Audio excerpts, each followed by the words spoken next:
veliko zanimanja za prvi razpis za pomoč Mariboru in okolici. Župani in poslanci Podravske regije, sedež HSE naj bo v Mariboru. Odbojkarice Nove KBM Branik so državne prvakinje.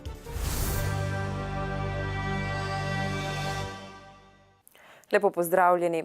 Objavljen je prvi razpis, na katerem bodo lahko podjetniki iz Maribora in okolice pridobili sredstva za nove naložbe. Letos in prihodnje leto bo na voljo dobre 3 milijone evrov. Predstavitve o možnostih črpanja denarja so se udeležili številni podjetniki, ki pa ugotavljajo, da razpis ni prilagojen dejanskim potrebam opešanega podravskega gospodarstva. Prvi objavljen razpis iz programa spodbujanja konkurenčnosti je namenjen sofinanciranju večjih začetnih investicij podjetij, ki ustvarjajo ali ohranjajo delovna mesta na območju Maribora s širšo okolico. V letošnjem in naslednjem letu bo na voljo 3,2 milijona evrov. Rok za oddajo vse potrebne dokumentacije pa je že 28. tega meseca. Preden bodo vse formalnosti urejene, bo minilo še nekaj mesecev, tako da verjetno pred koncem leta ali pa začetkom naslednjega leta si kakšnih začetnih učinkov tega ne moremo nadejati. Premalo, ja. Za začetek, za zagon gospodarstva in vsega bi bilo potrebno še nekje najti kakšno finančno injekcijo. Toda pomoč prihaja več kot pol leta prepozno, ugotavljajo podjetniki. Sam razpis pa naj bi bil nastavljen tako, da bodo na njem uspešna le dobro stoječa podjetja z natančno izdelano strategijo in dokumentacijo širjenja ter razvoja dejavnosti. Ne bo rešilo tega gospodarstva, ne bo rešilo brezposelnosti, bo pa vsaj malo, jaz upam, zajezilo to upadanje. Mnogi podjetniki so tako predstavitev zapuščali še pred njenim zaključkom. Predstavnica gospodarskega ministrstva pa pooblastil za odgovore pred našo kamero ni imela. Sicer pa bodo podatki o tem, kateri projekti so bili na razpisu uspešni, znani 1. julija. Kmalu pa naj bi se obetala še 2 razpisa. 16 županov podravskih občin pa je podpisalo skupno izjavo za selitev sedeža holdinga Slovenskih elektrarn nazaj v Maribor. Ta je od leta 2001 v Ljubljani. Po mnenju županov bi Podravje s tem ponovno pridobilo ustrezen položaj v slovenski energetiki, ki zaradi zgodovinskih in drugih pravic spada v vzhodno Slovenijo. Selitev sedeža holdinga Slovenskih elektrarn so predlagali mariborski mestni svetniki. Potem, ko so predlog podprli še drugi štajerski župani in poslanci, je mariborska občina ustanovila skupino, ki bo zamisel predstavila predsednici vlade. Nadaljna centralizacija Slovenije ne vodi nikamor in da če želimo preživeti, moramo enostavno delati konkretne korake decentralizacije in ta pobuda je ena izmed teh. V bistvu regija nima ničesar in ta regija je bilo odzeto v preteklosti tudi to, kar ima neko domicilno pravico. Ko so pred dobrim desetletjem sedež holdinga predstavili v Ljubljano, je bilo napovedano, da bo tam zaposlenih kvečjemu 15 ljudi. Danes jih je 133. Mi smo priča že dolgoletnemu zmanjševanju števila zaposlenih v mariborski regiji in hkrati povečevanje števila zaposlenih v Ljubljani in to ne iz ljudi, ki izhajajo iz elektrosodarstva, ampak iz sorodstva, recimo temu tako. Tudi zaposleni podpirajo selitev sedeža. Sicer so bile v preteklem desetletju vsaj še 3 podobne pobude, a z njimi niso uspeli, pojasnjuje poslanec Frangež. Vprašanje je, po kakšni ceni danes holding odkupuje poceni dravsko energijo in zakaj več od tega regionalnega bogatstva ne uspemo obdržati v Mariboru, v regiji, zato da krepimo konkurenčnost tukajšnjega gospodarstva. Po oceni predsednika sveta delavcev je v 12 letih po najnižji ceni pridobljena energija Dravskih elektrarn, ki jo je nato holding na trgu prodal precej dražje, prinesla kar 2 milijardi evrov. Naložbe pa so že leta usmerjene v druge regije. V Podravju gospodarske razmere še vedno vzbujajo skrb. Kljub napovedim o izplačilu plač prejšnji petek oziroma danes v podjetjih Vinak iz Maribora in Pinus iz Rač delavci izplačila niso prejeli, že več mesecev pa tudi nimajo plačanih prispevkov. V obeh podjetjih naj bi bilo zaposlenih še okoli 130 delavcev, ki jih, tako kot vse kaže, najverjetneje čaka stečaj. V Vinagu je bilo obljubljeno, da bi plače dobili naj v petek, 4.4. jih niso dobili. V Pinusu pa pač dobivajo nakazila malo po malo, ampak danes 7. aprila še vedno nimajo plače za februar plačane. V Pinusu pa pač verjamejo, da se bo ta ameriški investitor, ki se je pojavil, firmo rešil. Tudi mi si to želimo, ampak pač glede na izkušnje zadnjih 5-6 let v Mariboru, pač se bojim, da se te zadeve ne bodo dobro končale. Danes pa je postala pravnomočna sodba zoper nekdanjega direktorja propadle tovarne Merinka Vinka Merca. Ta je nekdanje nadzornike nagovoril k zlorabi položaja in leta 2002 z njimi podpisal sporazumno odpoved, s čimer so mu omogočili izplačilo več kot 121.000 evrov odpravnine. 3 nadzorniki so krivdo priznali in dobili le pogojno kazen. Merc pa je obsojen na leto in 3 mesece zapora, vrniti pa mora tudi neupravičeno izplačano odpravnino. Požar, ki je v začetku februarja izbruhnil v delavnicah Slovenskih železnic na Ptuju, ni huje ogrozil proizvodnje, tako da jim je uspelo oskrbeti vse kupce. Kot so sporočili Slovenskih železnic, požar kljub precejšnji škodi tudi ni ogrozil načrtovane obnove železniške infrastrukture, niti ni vplival na potek tovornega in potniškega prometa. Usodne februarske sobote so delavci takole nemočno zrli v pogorelo poslopje, med njimi tudi Denis Lenarčič, ki je celo pomagal gasiti. Ni le fajn, ja, ko se pol bojiš, še boš lahko šel drugi dan v službo ali ne. Ali... Res človek, od tega smo vsi visni. To je naša prihodnost, naša usoda, naš kruh, zaslužek. 2 meseca kasneje prizor ni spodbuden. Strehe ni, uničenih je vseh 12 strojev, kljub temu delovni proces ni moten, zagotavlja vodstvo. Zaradi samega požara ni izgubil pri nas delov nihče. Prerazporejeni so bili na druge lokacije v okviru same lokacije Ptuj. Pač smo tudi z podaljšanim delovnim časom oziroma z prerazporeditvijo določenih procesov zagotovili te storitve, ki so se izvajale v tej hali. Izdelke kupcem uspejo dobavljati pravočasno, a proizvodnja v tem delu delavnic še nekaj časa ne bo mogoča.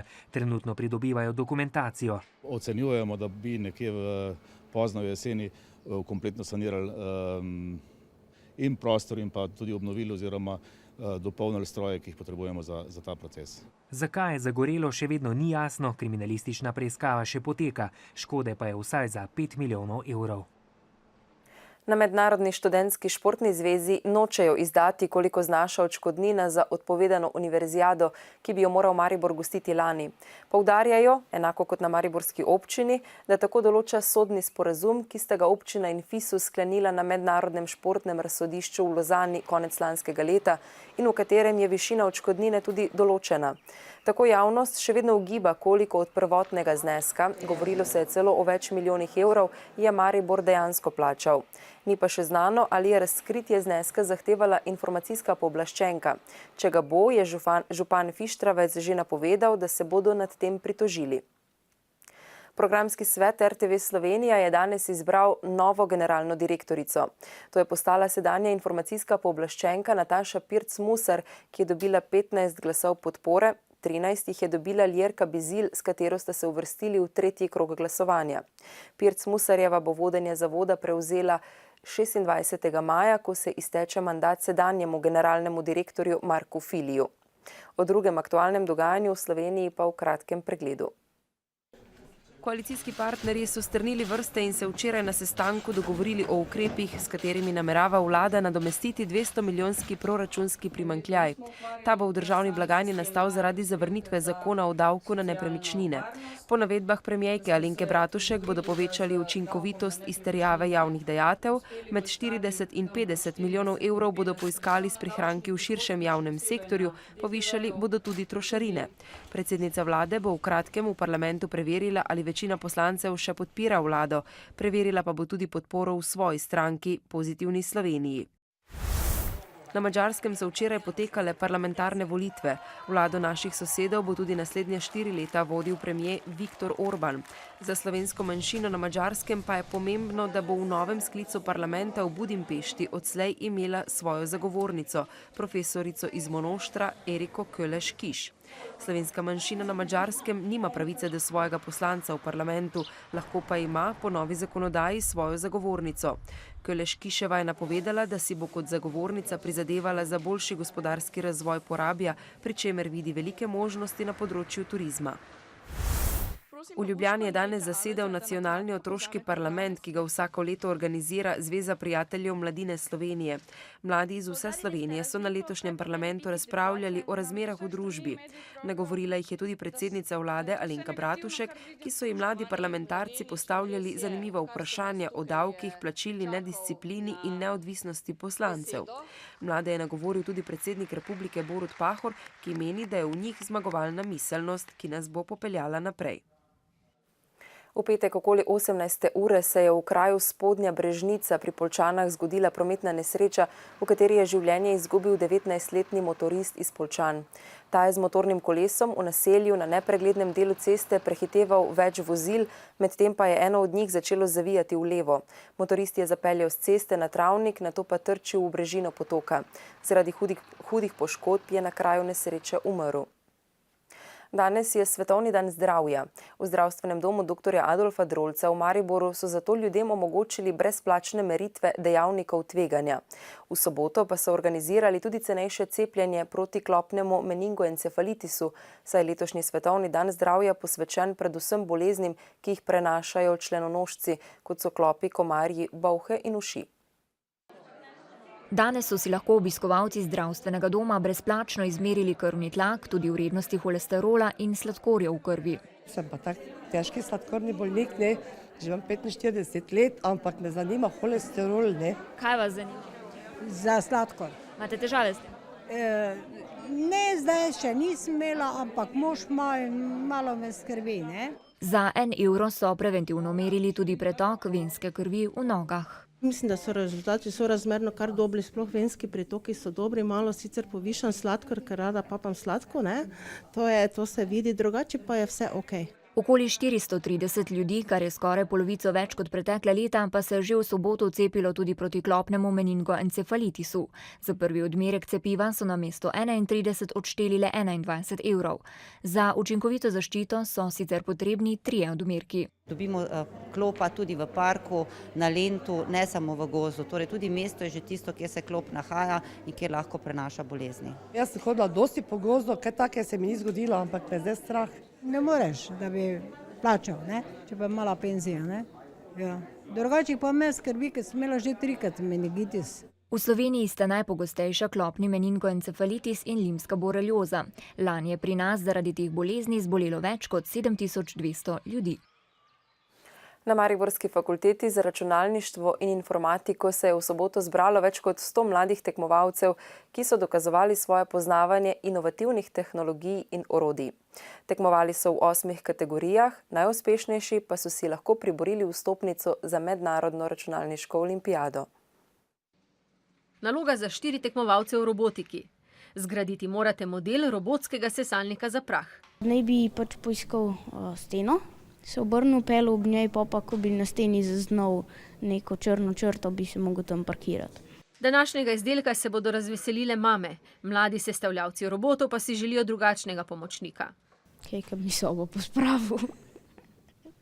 Ali pa za domačo nalogo narediti. Patrik Zajec ima drugačen cilj. Še tretjič se uvrstiti na mednarodno računalniško olimpijado. V bistvu gre za reševanje matematično-logično-algoritmičnih nalog. Recimo uporabo računalnika, v bistvu moraš nalogo najprej tako logično razdelati in jo pol prevedati v programski jezik. Recimo, ne vem, tu rešujemo z uporabo algoritmov, recimo iskanje najkrajših poti v grafu ali pa kaj takega. Znanje tekmovalcev v večini ni del običajnega šolskega učnega procesa. Večino k raziskovanju žene radovednost, vedoželjnost. Kaj vidiš, na YouTubu je najboljš kaj najti, pač vidiš že obstoječe rešitve, pa ti pač malo po svoje, pa pride neki, kar deluje običajno ven.